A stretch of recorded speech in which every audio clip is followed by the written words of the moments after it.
going to start doing the water now in the boat painting. Okay, so we have the sky in, we have the scenery in the background, the landscape, and we have some landscaping here. And then now we're going to start with the water, okay, before we put the boat in. All right. So I have a combination here of colors already. I have cad yellow, quinacridone magenta, phthalo blue, and titanium white. And I'm going to mix these together to get a gray. I already started testing it on there, so I'm going to do it now. We'll take the phthalo blue first, okay? And I'm going to try to mix enough of it where we don't have to continue mixing it throughout, okay? Then I'm going to take some of the quinacridone magenta, and then some of the titanium white. Okay, I'm going to mix it together using my palette knife.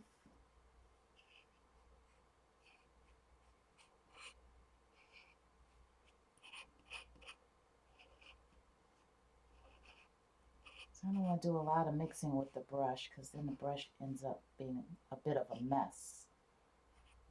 Okay, now I'm going to add some of the yellow. Might as well use my knife to do that.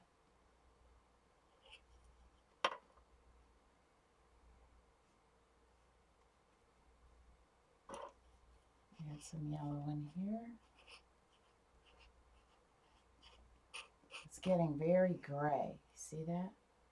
Then I want some of that white. Need a little bit of water. Let's see what we get here.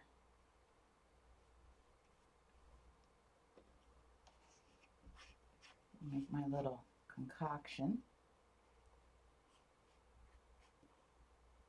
Looks like I need more white. That's a very dark gray, so I need more white.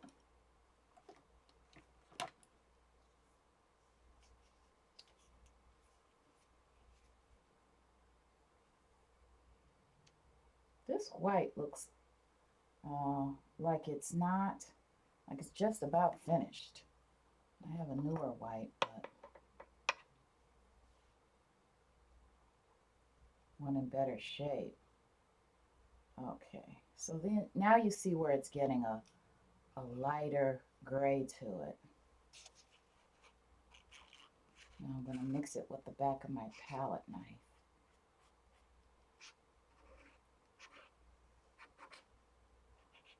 I know it started out pretty scary, but I've already tried the combination.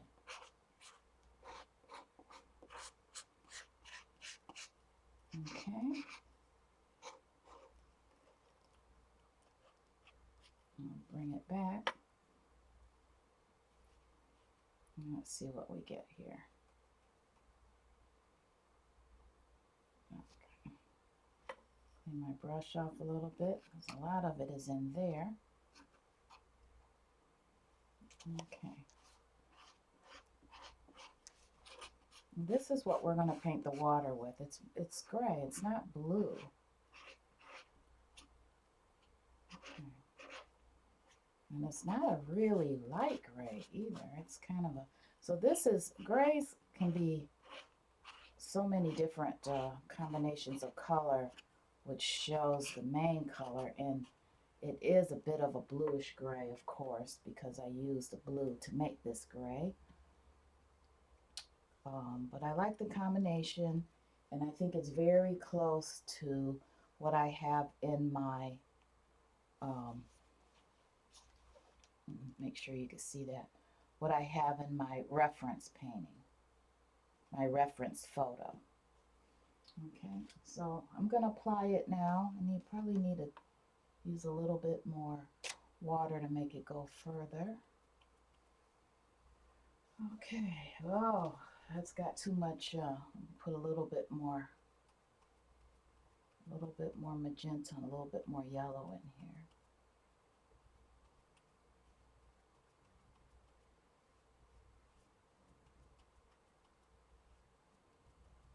I don't want that, I don't want it to be that blue. That was too blue. All right, let me see what I have here. This definitely looks more like a gray. Okay, that's better. Much better. Yeah, I don't want it to look blue.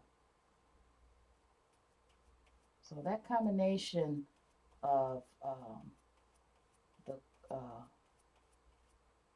quinacridone magenta and the yellow grays it out quite a bit. Okay, so this is it. So it has a little bit of a hint of blue in it,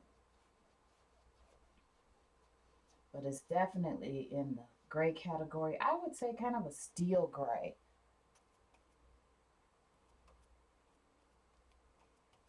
Okay, there we go.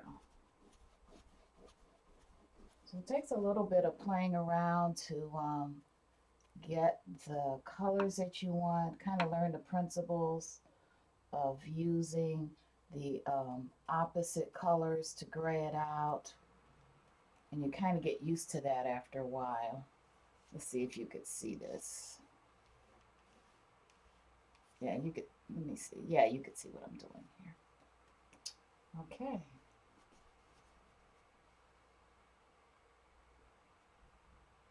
Alright, so I'm getting close to that little shoreline there. It's not much of one. It's more of a lake.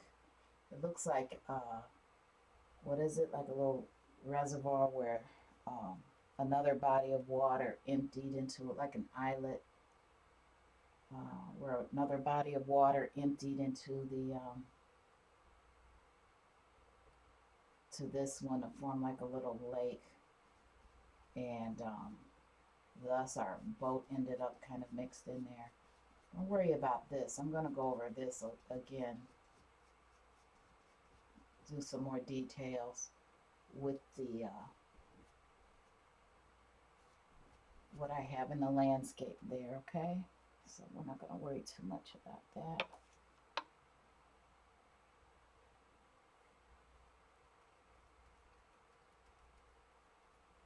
I added a little bit of water, make it smooth on there a little better. So I have been asked about spraying the canvas, and um, I am more used to adding a little water when I need water.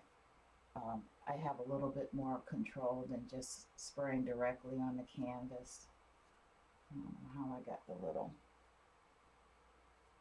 So what happens when you have paint that's already starting to dry up? Um, I have a little issue with that brand because I have a lot of paint from that brand that does that.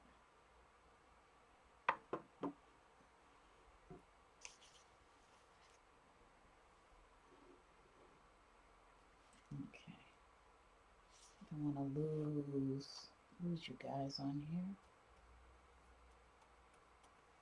Okay, so this is the beginning of it, and then I'm going to be adding a little bit of some highlights when I get done with this. This is in preparation for that boat painting. Now we're doing this boat painting in the group called Painting with Fibromyalgia. That group was found in late summer, and there was a need for some support with painting because many people have found it more difficult to paint if they've already been painting. Um, after being diagnosed with fibromyalgia, the stiffness that comes with that makes it a little difficult to paint if we don't pay attention to ourselves and follow certain principles. And part of that is not pushing our limits too much when we start to feel that way, when we start to feel like we're getting in an uncomfortable position or staying at it too long and we get a little stiff. When we ignore that, then we get into trouble. This is getting a little too blue. I'm going to add a little bit of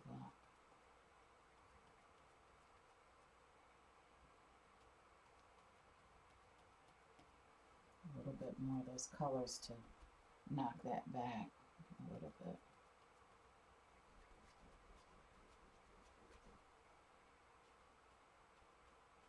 Try not to run out.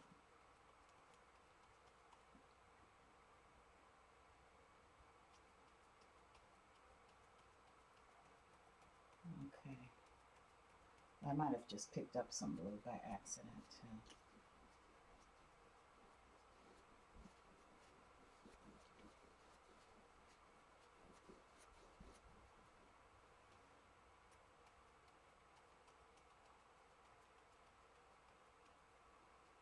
Okay, see how I'm going into the edges of those colors? I'm not contaminating them. I could save what I have left over.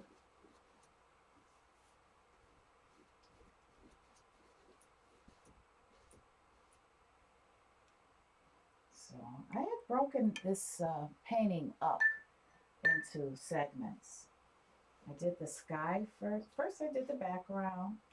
That took me about 20 minutes, the undercolor. And then I did the sky.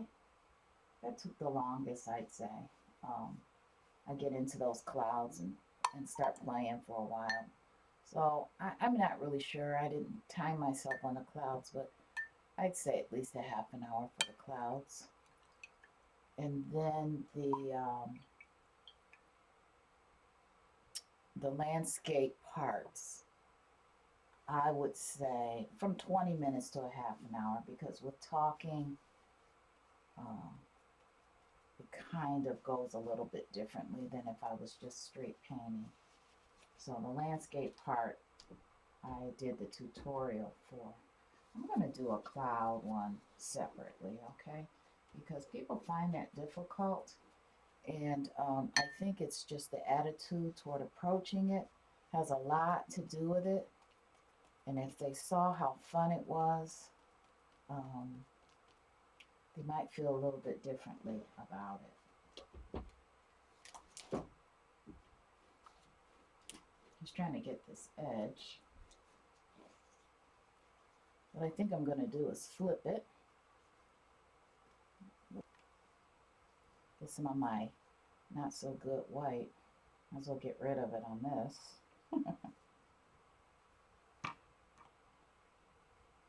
Yeah, you can see like if it starts looking grainy, your white or any paint, it starts looking grainy, that's not a good thing.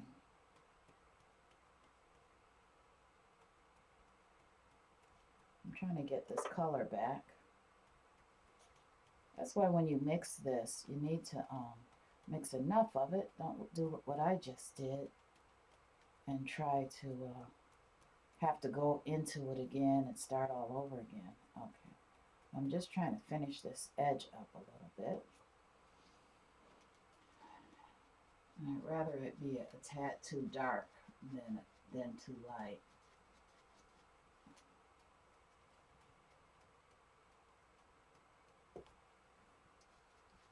There we go.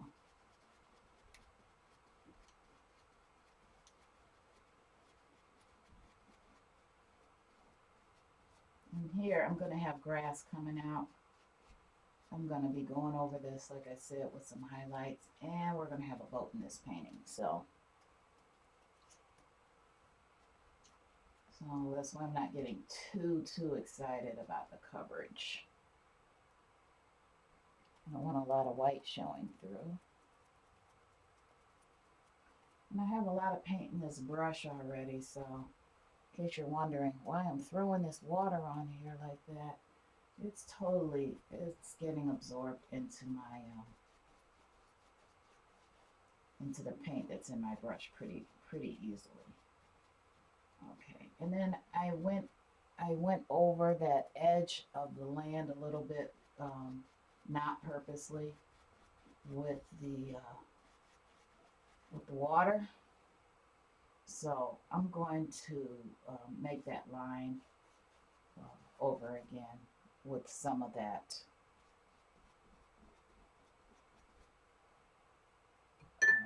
burnt umber.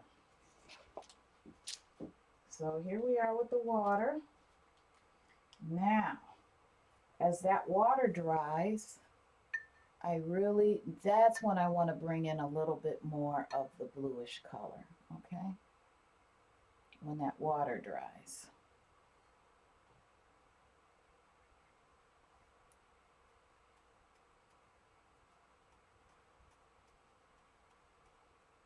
Just trying to get a little bit of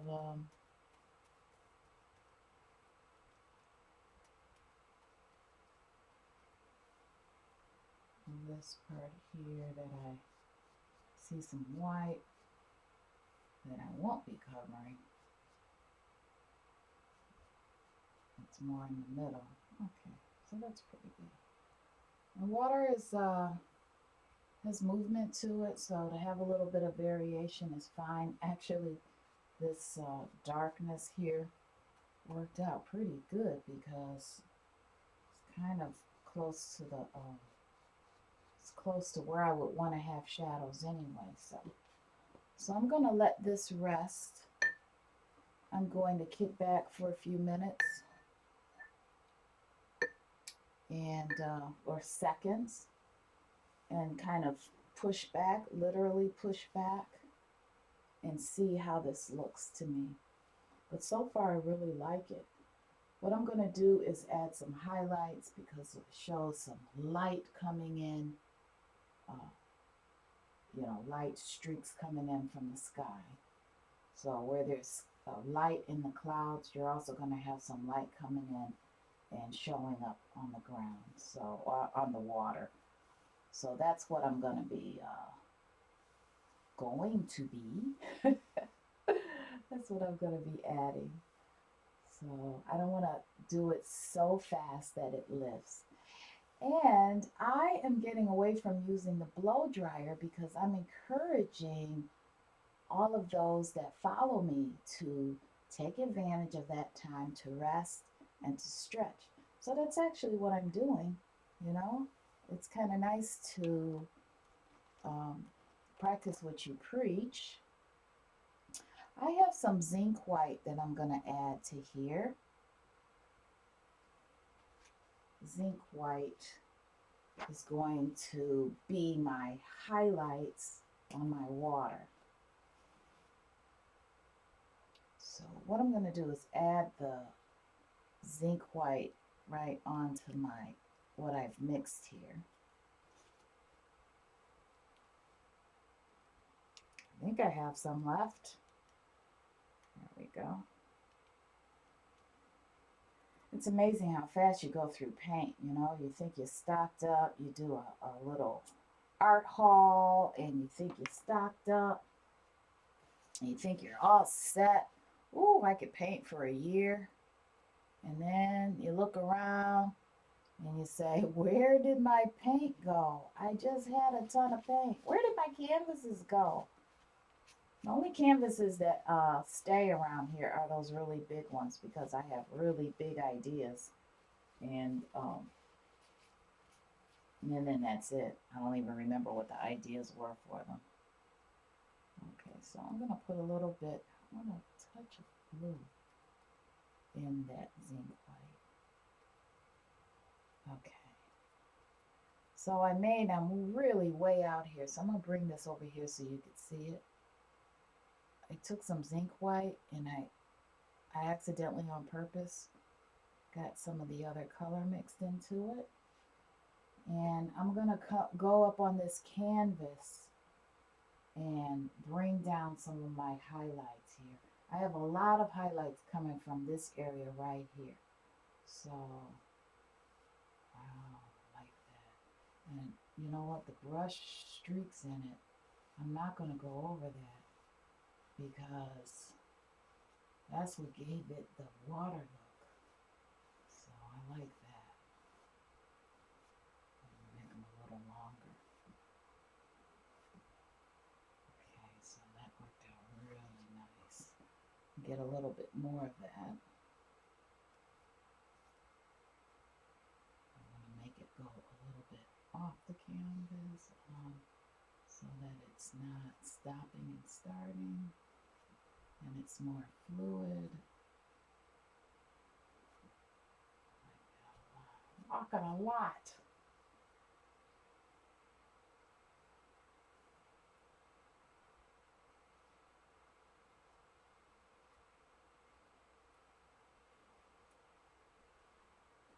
Okay.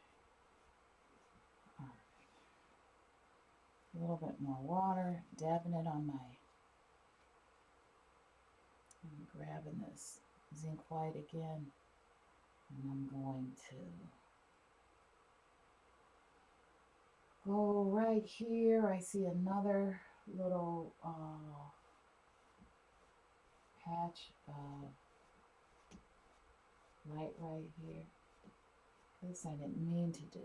I'm going to darken this one up a little bit more. Yeah.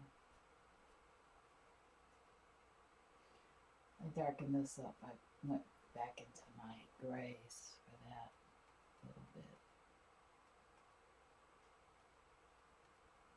Right here. Okay.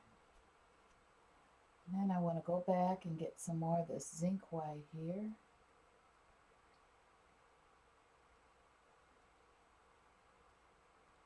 And come down here some more. I like how that looks. I like the streaks. Well, that's fun. And I think after this, I'm going to call it quits because that's what I'm trying to encourage. Okay.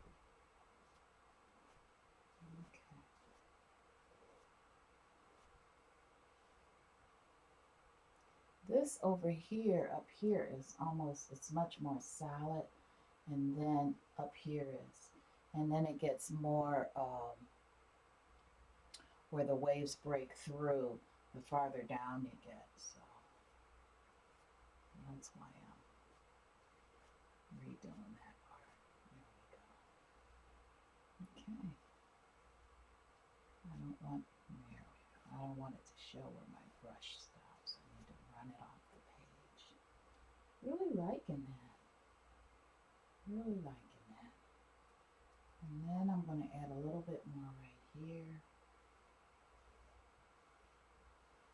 Very lightly. Very lightly. And it looks more like water. See that? Okay. And then a little bit down here, a little bit down here. And when we put our boats in and the boat reflection, we'll be adding that on top too. And it looks like they have a little bit right here because there's going to be some reeds, things like that showing. So you want to kind of follow that, the direction of the light. Okay. Okay. So far, so good. I'm going to call it quits for now and leave it right there. And this will be part 3, technically part 2 that I've done so far. Okay? All right, thanks. We'll see you next time.